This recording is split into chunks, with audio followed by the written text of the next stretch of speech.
Hello दोस्तों, mysterious world में आपका स्वागत है।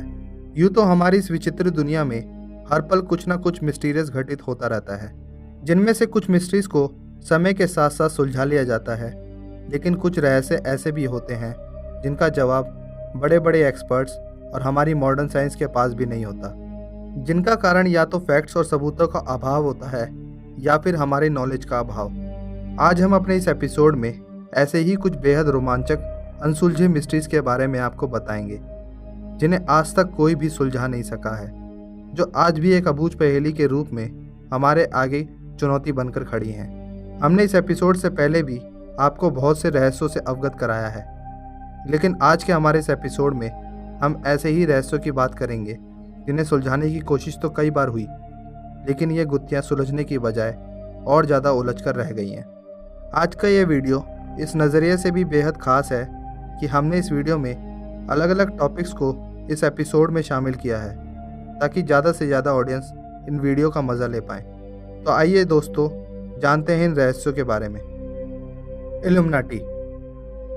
1 मई 1776 में एक जर्मन फिलोसोफर जोहान एडम विश्वर्ट ने एक सीक्रेट सोसाइटी का निर्माण किया, जिसका नाम था the order of illuminati. Illuminati एक लैटिन शब्द है जिसका अर्थ होता है एनलाइटेंड, और इस सीक्रेट सोसाइटी का हिस्सा बनने वाले लोगों को इल्यूमिनाटी कहा जाता था।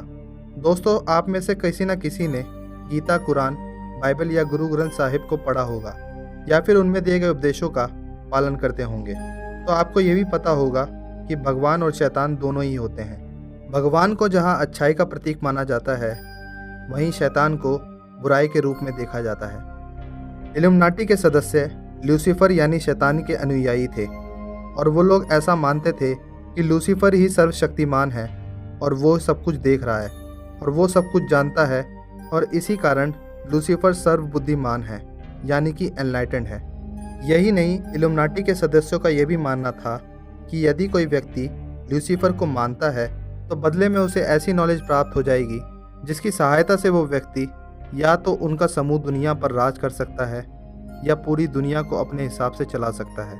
द ऑर्डर ऑफ इल्यूमिनाटी की स्थापना के कुछ ही दिनों में यह सीक्रेट सोसाइटी तेजी से अपना विस्तार करने लगी और लोग बड़ी तादाद में इल्यूमिनाटी बनने लगे। द ऑर्डर ऑफ इल्यूमिनाटी के इतनी तेजी के विस्तार से डर कर तत्कालीन शासक ने इस सीक्रेट सोसाइटी को बंद करने का आदेश दे दिया, और यह सीक्रेट संगठन रातों रात विघटन हो गया।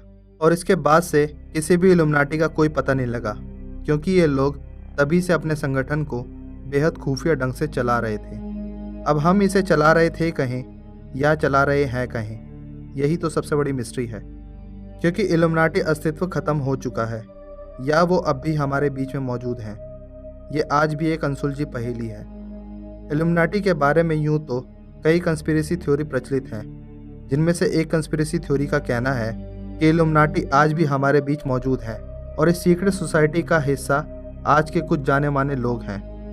ऐसा माना जाता है कि इल्यूमिनाटी से जुड़ने के बाद ही इन लोगों को ऐसा ज्ञान प्राप्त हुआ जिसकी वजह से ये लोग आज कम समय में बेहद तेजी से कामयाब हो गए।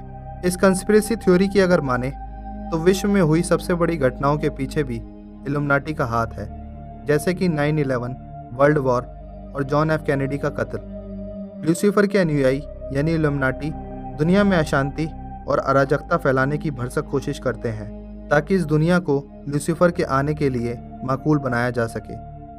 इल्यूमिनाटी महज एक कोई अवधारणा है या कोई अनसुलझा सच, ये आज तक कोई पता नहीं लगा पाया है। आपकी इस बारे में क्या राय है, हमें कमेंट के माध्यम से ज़रूर बताएं। The ghost ship. सन 1947 के जून में 2 अमेरिकन जहाज़ मलक्का नाम की जगह से गुजर रहे थे। तभी उन्हें एक बेहद अजीब और डरावना SOS कम्युनिकेशन मैसेज आया। इस SOS मैसेज का सोर्स अज्ञात था, लेकिन इस मैसेज में जो बात कही गई वो बेहद चौंका देने वाली थी। वो मैसेज कुछ इस प्रकार था: all officers including the captains are dead, lying in chart room and bridge, possibly whole crew dead. इस मैसेज के लगभग 1 मिनट बाद एक और मैसेज मिला, आई डाई। उस कम्युनिकेशन में इन 2 मैसेज के अलावा और कुछ भी नहीं ट्रांसमिट हुआ था, और चूंकि इन मैसेजेस का सोर्स अज्ञात था, उस वक्त मलक्का के तटों के पास जितने भी जहाज़ थे उन सभी को इतला किया गया, और इस जहाज़ को ढूंढने की कवायद तेज़ी से शुरू हो गई। कुछ समय के सर्च ऑपरेशन के बाद एक डच जहाज को ढूंढ निकाला गया जिसका नाम था SS ओरांग मेडान। जब वो लोग जहाज के डेक पर पहुंचे तो वहां का नज़ारा बेहद विभत्स और मिस्टीरियस था, क्योंकि जहाज का पूरा क्रू मर चुका था और उस शिप पर अब जिंदगी का कोई नामो निशान नहीं था। लेकिन एक बात जो इससे भी ज़्यादा विचित्र थी वो ये कि शिप पर मरे सभी लोगों की लाशों पर बिल्कुल एक समान भाव थे। इन लाशों की आंखें फटी पड़ी थीं और इनका मुंह खुला हुआ था, जिन्हें देखकर ऐसा लग रहा था मानो इन लोगों ने मरने से पहले कोई भयावह दृश्य देख लिया था। यही नहीं, शिप के डेक पर मौजूद एक कुत्ते की डेड बॉडी भी कुछ इसी तरह की हालत में पाई गई थी। उस कुत्ते की लाश को देखकर ऐसा लग रहा था जैसे वो मरने से तुरंत पहले किसी चीज़ या इंसान पर भौंक रहा था। इन लाशों में एक और बात बेहद विस्मयकारी थी कि किसी भी लाश पर किसी भी तरह की चोट के निशान नहीं थे और ये लाशें सामान्य से तेजी गति से डिकम्पोज हो रही थी।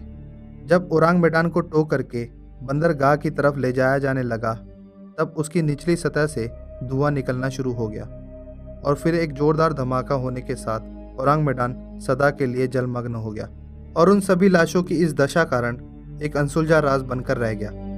वो SOS मैसेज किसने किया था और इस जहाज के क्रू मेंबर्स के एक जैसे भाव क्यों थे? क्या वो किसी पैरलौकिक घटना का शिकार हो गए थे या फिर कुछ और? ये आज तक एक अनसुलझा सवाल है। Nazca lines. पेरू का नाज़का रेगिस्तान दुनिया की सबसे अनोखी और अज्ञात पहेली के लिए मशहूर है और उस पहेली का नाम है नाज़का लाइंस। नाज़का लाइंस अनगिनत रेखा चित्र और फिगर्स का समूह है जो बेहद विशाल है और ऐसा माना जाता है कि इन आकृतियों को 500 BC के आसपास के समय में नाज़का सभ्यता द्वारा बनाया गया था। इन लाइंस और रेखा चित्रों को ज़मीन को खुरेद कर बनाया गया है। इनमें कुछ आकृतियाँ तो सामान्य हैं, लेकिन बहुत सी आकृतियाँ ज्योमेट्रिकल पैटर्न्स, जीव जंतु, पक्षियों और इंसानों को दर्शाती हैं। ये रहस्यमय आकृतियाँ आकार में इतनी बड़ी हैं कि ज़मीन से देखने पर यह सिर्फ मामूली रेखाएं ही लगती हैं, लेकिन आसमान से देखने पर इन चित्रों के अस्तित्व का पता चलता है। इन रेखा चित्रों में से सबसे बड़ा चित्र लगभग 300 मीटर का है और सबसे लंबी लाइन तकरीबन 14 किलोमीटर की है। इन आकृतियों और ज्योमेट्रिकल डिज़ाइंस का सबसे बड़ा रहस्य है इनके बनाए जाने का कारण। कोई नहीं जानता ये क्यों बनाए गए और 500 BC के समय में बिना किसी हवाई सहायता के इतना सटीक और डिटेल रेखाओं और चित्रों को ज़मीन पर उकेरा कैसे गया होगा। एक बड़ा सवाल ये भी है कि जब उस समय में हवा में उड़ने का कोई साधन या टेक्नोलॉजी थी ही नहीं, तो नाज़कन लोगों ने इतने बड़े चित्रों को बनाया ही क्यों, जिन्हें सिर्फ आसमान से ही देखा जा सके?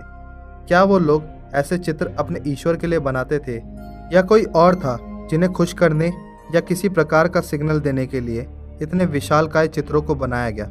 क्या वो किसी ऐसी सभ्यता के बारे में जानते थे जो आसमान से उन लोगों पर नज़र रखे हुई थी? यहाँ मिली एक सीधी सपाट लंबी लाइन किसी एयरपोर्ट के रनवे जैसा प्रतीत होती है, जो नाज़का लाइंस के रहस्यों को और ज़्यादा गहरा बना देती है।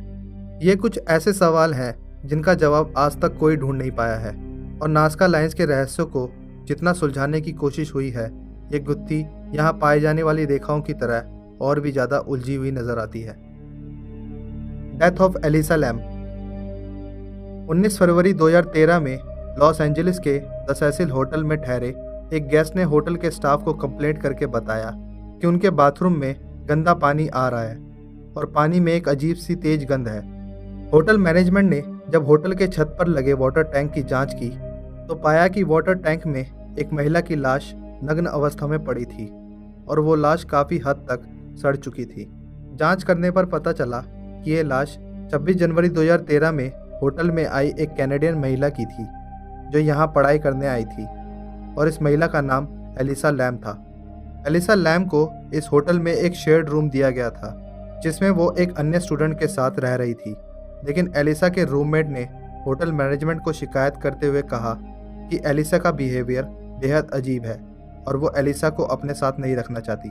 इस शिकायत पर गौर करते हुए होटल प्रशासन ने एलिसा को एक पर्सनल रूम में शिफ्ट कर दिया। उसी रात अपने कमरे में जाते वक्त एलिसा की एलिवेटर के पास की कुछ वीडियो फुटेज होटल के सीसीटीवी कैमरे में कैद हो गई, जिसमें एलिसा की इन अजीब और रहस्यमय हरकतों को देखा जा सकता है। इस वीडियो फुटेज में एलिसा को आखिरी बार देखा गया था तो आइए देखते हैं इस वीडियो फुटेज को। लिफ्ट में एंटर होते ही एलिसा आपाधापी में लिफ्ट के सारे बटन दबाने लगी।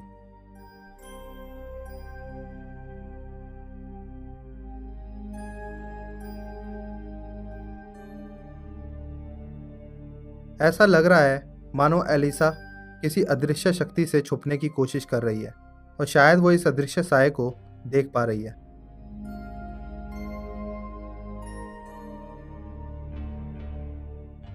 और वो बेहद डरे हुए भाव में किसी से बात कर रही है। यहाँ गौर करने वाली बात यह भी है कि इतनी देर में लिफ्ट के दरवाजों को खुद ब खुद बंद हो जाना चाहिए था, लेकिन इतनी देर से लिफ्ट खुली पड़ी है।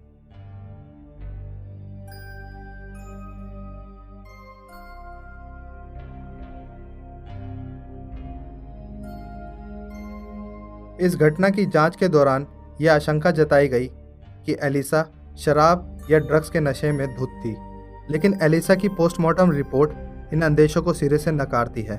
इस घटना में जो बातें सबसे बड़ा सवाल पैदा करती हैं वो ये है कि उस होटल की छत तक जाने के केवल दो ही रास्ते थे।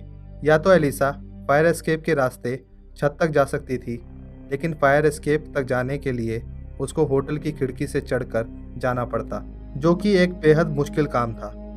और या फिर एलिसा होटल की सीढ़ियों के द्वारा होटल की छत के दरवाजे तक जा सकती थी, लेकिन छत के दरवाजे पर एक अलार्म लगा हुआ था जो दरवाज़ा खुलते ही बज जाता। लेकिन उस रात वो अलार्म नहीं बजा था। और यही नहीं, सीढ़ियों के द्वारा छत पर जाने के रास्ते में कई सीसीटीवी कैमरे मौजूद थे जिनमें एलिसा की फुटेज कैद हो जाती, लेकिन ऐसा भी नहीं हुआ। तो आखिर एलिसा होटल की छत तक पहुंची कैसे? यह कोई मर्डर था या कोई सुसाइड केस, या फिर एलिसा किसी पैरानॉर्मल घटना का शिकार हो गई थी? इस मिस्ट्री को आज तक कोई भी सुलझा नहीं सका है। इस होटल का इतिहास भी बेहद दिलचस्प है, क्योंकि इसमें पहले भी पैरानॉर्मल घटनाएं घटित होने की पुष्टि हो चुकी है। इस पूरे केस में जो सवाल आज भी अनसुलझे हैं वो ये है कि एलिसा की कोई भी सीसीटीवी फुटेज छत की ओर जाते वक्त क्यों नहीं आई? अगर यह कोई मर्डर था तो कातिल का कोई भी सुराग क्यों नहीं मिला? और अगर यह सुसाइड था तो एलिसा अलार्म युक्त दरवाजे से होते हुए 20 फीट की पानी की टंकी तक पहुंची कैसे? और टंकी में कूदने से पहले एलिसा ने अपने सारे कपड़े उतार कर पानी में क्यों फेंके होंगे? और उस पानी की टैंक के 10 किलो के ढक्कन को उसने खुद अंदर से बंद कैसे किया होगा? और मरने से पहले एलिसा वो अजीब हरकतें क्यों कर रही थी? आपका इन मिस्ट्रीज़ के बारे में क्या कहना है? हमारे साथ शेयर करना ना भूलें। आपको हमारा आज का वीडियो कैसा लगा हमें ज़रूर बताएं। आप हमारे चैनल को सपोर्ट करने के लिए इस वीडियो को ज़्यादा से ज़्यादा शेयर करें और हमारे चैनल को सब्सक्राइब करना ना भूलें। फिर हाजिर होंगे एक नई वीडियो के साथ। तब तक के लिए अलविदा।